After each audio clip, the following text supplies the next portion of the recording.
After reading Yurick Mizzino #1 fan translation in Brazilian Portuguese, the language doesn't really matter, but it's still cool to get those different perspectives, I've been thinking, what if Arlene never left the tower? Oh my god, we're 5 seconds in and we're already talking about Arlene.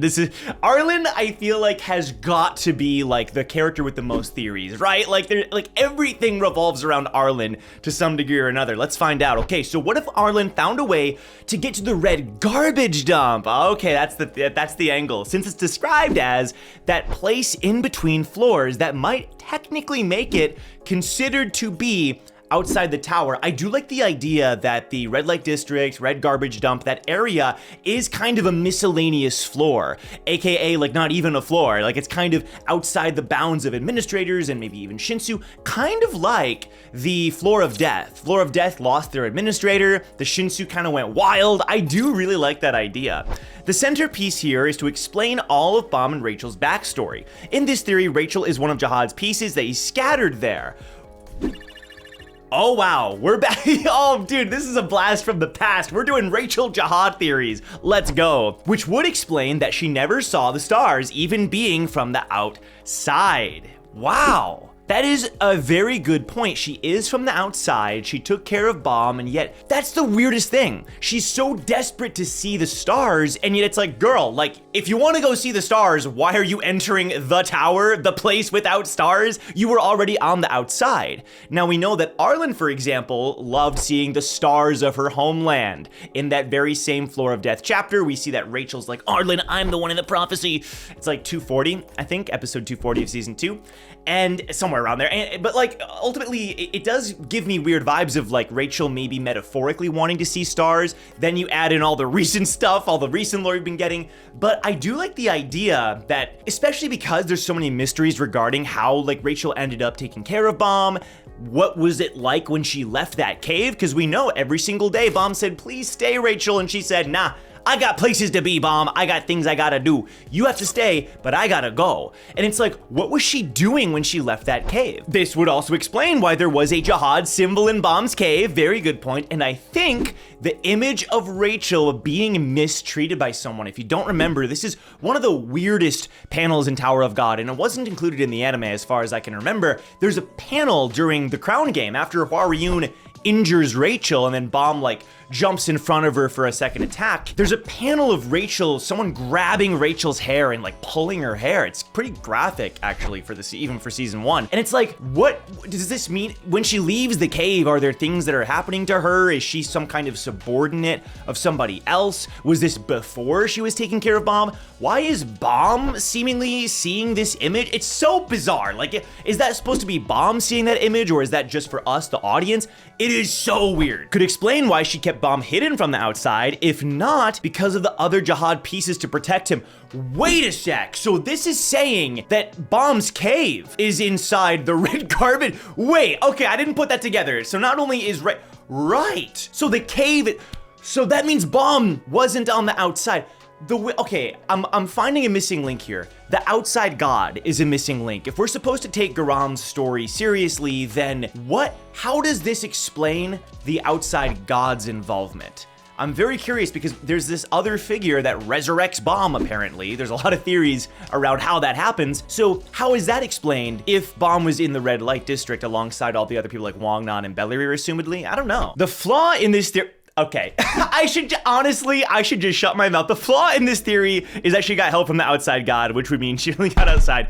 I just dropped my phone. Okay, so yeah, I do think that is a flaw, right? Unless, again, we know Garam was changing things, hiding facts, like maybe like there was some more stuff. Maybe outside god doesn't mean what we think it means. There could be more going on there. It's not as simple. Because like the current theory is that the outside god is another Axis, alongside Pentaminum and the others, but we don't know that for sure, right? We don't know that for sure. We don't know how the resurrection happened. We don't know what Arlene exchanged. We don't know like where Arlene is right now, right? Like if Arlene went to the red light district, then is she still there? There's like, this is a cool theory, but it does bring up, I think, more questions than answers. Okay, but there is a response here. To counter this, I would say, based on the Yurick Mizzino chapter I referenced earlier, that the outside god, aka Pentaminum, already a pretty interesting theory if they're the same, was inside the red carpet. everybody's just inside the red garbage dump. Okay, interesting. Considering that there is a big time gap between Arlen leaving the tower and the start of the series, well, we know that Pentaminum enters the tower, so maybe he enters the tower and then enters the red light district. I mean, honestly, I think what would be an interesting twist is if the red light district is in some way outside the tower, like maybe it like leads outside. Like I think a more refined version, not to say this theory is like not refined, but if I was to put my own spin on this theory, it would be that the red light district is a way outside. And maybe it's like, so it's like a fracture in the tower and it's a loophole zone, like this person said. It's not like technically a part of the tower, and so you can use it to potentially leave the tower. Now that being said, what I think the only problem with that is like why isn't everybody leaving? But it would explain a lot. Like Gustang and Yurik are people who have researched how to leave the tower for so many years and they've never found a way. Guides have never found a way. But if the red light district has this secret exit, it would explain a lot, because Gustang and Yurik don't know about the red light district. Gustang did at one time, but then erased his own memories. So it would explain that, I think. But then the problem is, why doesn't everybody else in the red light district leave? Maybe it's a secret thing, I'm not sure, but I think that would at least tie up a couple of the weird questions. But I do like the idea of using the red light district in connection to the bomb and Arlen stuff, but maybe it not being the sole location, because I have so many questions if that is the case. That's all, folks. Thanks for reading this newcomer crazy theory. Hey, shout out to Guerrero Rex. Guerrero, I hope I'm saying your name right. Shout out. I really enjoyed this theory. Like, honestly, I think that the red light district is going to be a huge part of not just the lore of Tower of God, but season 4 specifically. I think season 4, we're gonna bring back Wongnan. If we don't, then I'm gonna freaking riot. My dude has been done so dirty. We're gonna bring back Wongnan, Karaka, all the clones. We're gonna meet all those Revolution people again. I think that teaser of Revolution at the end of season 3 was done for a reason. I think season 3 was Traumarized season, Traumarai and Gustang, Lopobia.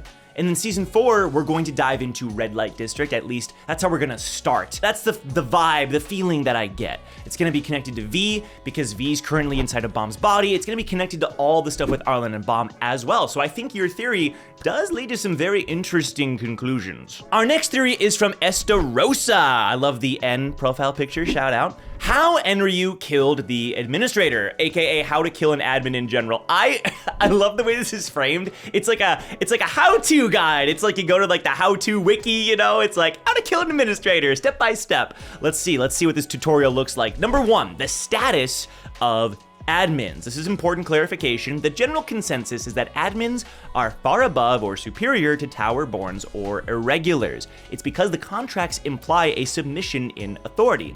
Basically, Jihad and the others didn't conquer the tower and dictate the admins what to give them. They petitioned for the immortality contract and powers. I think this is a very good thing to bring up. Not that people forget about this, but I feel like it isn't mentioned enough. That Jihad is sort of the human ruler, or the sort of normal person, quote unquote, ruler of the tower. I get that he's an irregular, he's not a normal person, but he's in a different league. Right? He's the strongest and the leader of his class of people, but the administrators are still one step above. Jihad took over, and now people climbing the tower take the Jihad Empire tests, but before then it was administrator tests. And the administrator tests still trump the Jihad tests. This is why on the second floor, Bomb stood up and said, I'm an irregular in that classroom. Luca, what are you doing? He did so because the Jihad test said, hey, Rachel can't climb, and Bomb said, what if I take the administrator test instead? If I beat this administrator test, maybe then it can sort of overrule the Jihad test. And it worked, right? It worked. So the administrator tests and the administrators in general are still like the number ones in the tower. You want to say hi to everyone watching? This is Luca, everybody. You see her a lot on Twitch if you follow us over on Twitch. She's a character, all right. Love you. Also, that would mean that immortality is a status that is too beyond them for them to achieve, hence requiring the admin's power. That's a good point. That means Jihad and the others couldn't have done it by themselves. They require the administrator's help, essentially. Good point. They're like legal bindings to be able to use localized omnipotence, however, within the bounds set by the admins, of course. So the admins can grant them powers that are naturally beyond them, implying that the admins are beyond them. 100% agree. So if they're conditioned to the admins, they're under their authority. Okay, in their rules, I see that. And the admins would seemingly have a higher ontological status than them. So we know this for sure because you still have to sign contracts with them to use Shinsu. Like, they are still the ones in control of all the Shinsu throughout the entire tower. And people are, yeah, if an administrator shows up, if you anger them, there is nothing you can do, right? The administrator is this giant fish that can do whatever the heck it wants with its own floor, but more or less. So their power comes with permission, essentially subordination, just a systemic one. Okay, part 1. I'm in complete agreement. Let's hop to part 2. Part 2, how to kill an admin. Let's freaking go. Let's get our notebooks out. In Urik's side story, admins are described as being the laws of the tower itself. And if I remember correctly, Urik's fist and Blossom's flames were stated to be able to destroy tower concepts, not laws. If it were laws, this would be an argument in their favor. Okay, tower concepts, interesting. So I think we learn more when we define what laws are and the difference between laws and concepts. This is getting a bit crazy. Concepts are mental abstractions of things categorically organized, which we use to understand reality. Okay, I'm following. So Urik is able to destroy our perceptions or understandings of the noumena. He isn't bound by that. Let's keep going. Meanwhile, laws are observations of the natural world that are always true. We only discover them, not invent them. Okay, gotcha. So yeah, it's like laws of the universe, right? There's this idea that gravity and atoms and electrons and all protons, the only way that we can describe these things are by describing what they do. Ultimately, we can't describe what they are, right? If the more you go down to the details, you're ultimately just saying, well, an electron counters a proton, and then there's the neutron, and you ultimately can't say like what exactly it is. We don't know what exactly gravity is, although we make improvements in these fields, of course, but we know what it does, right? It is just a law. It's a thing that happens. Even though we can't describe exactly what it is, we can't, all we can do is attach labels to the laws that exist in the universe. I'm assuming it's a similar concept. Damn, I sounded smart just now. Okay. I should have kept going. They are generalizations of how the world works. I swear I didn't read that. Let's keep going. So we can conclude that the most fundamental quality of admins, or perhaps property in this case, is that they're always true. Interesting. Our understanding of laws can be captured in logic or mathematics as we use them to describe the laws and the patterns that we observe, okay? So we can say Urik or anybody else that can destroy concepts are not captured or bound by those descriptions, those understandings or concepts. Maybe unbound isn't the right word, but they can basically destroy those descriptions or understandings that we have. However, we haven't seen anything that can allow them to go beyond that to laws. Okay, so they're existing in different planes, essentially. Maybe I'm not understanding this fully because, I'm a smooth brain, I'm a Dr. Bonehead, but ultimately, you have the admins, which exist in the realm of laws, right? Things that are just true. And this can connect to axes and authorship and all that stuff. They basically just exist, and what they say is true. What they do is true. Kind of like an axis. If you're looking at it like a hierarchy, axis is at the top, but I think admin would be one tier below in terms of they're not quite as just universally true as an axis in their powers, axis powers, but they do exist in the realm of laws. Urik would be a step kind of right underneath there where he can't destroy the laws, but there's also the realm of concepts, which is what you can do within the laws, perhaps?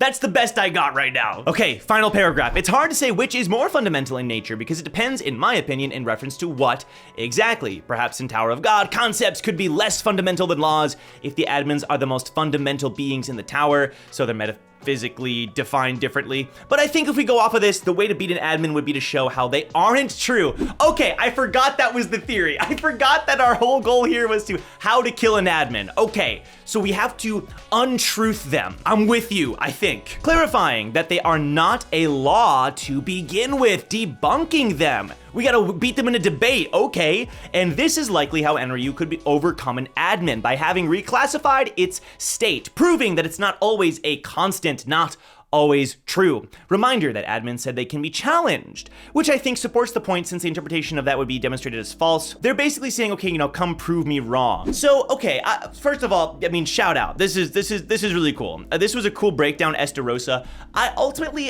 It's a lot of interesting like terminology and stuff. I think it's maybe overcomplicating the process. Like we saw Enryu just kill the administrator like in combat, right? Like we know that Enryu is able to summon the rain of red spears. We saw Bomb do a similar thing with his own Shinsu during his fight against White. We saw how the administrator changed forms so many times during its battle with Enryu. We saw how the battle against Enryu destroyed the floor of death. Like it just littered, like so many people died during the fight.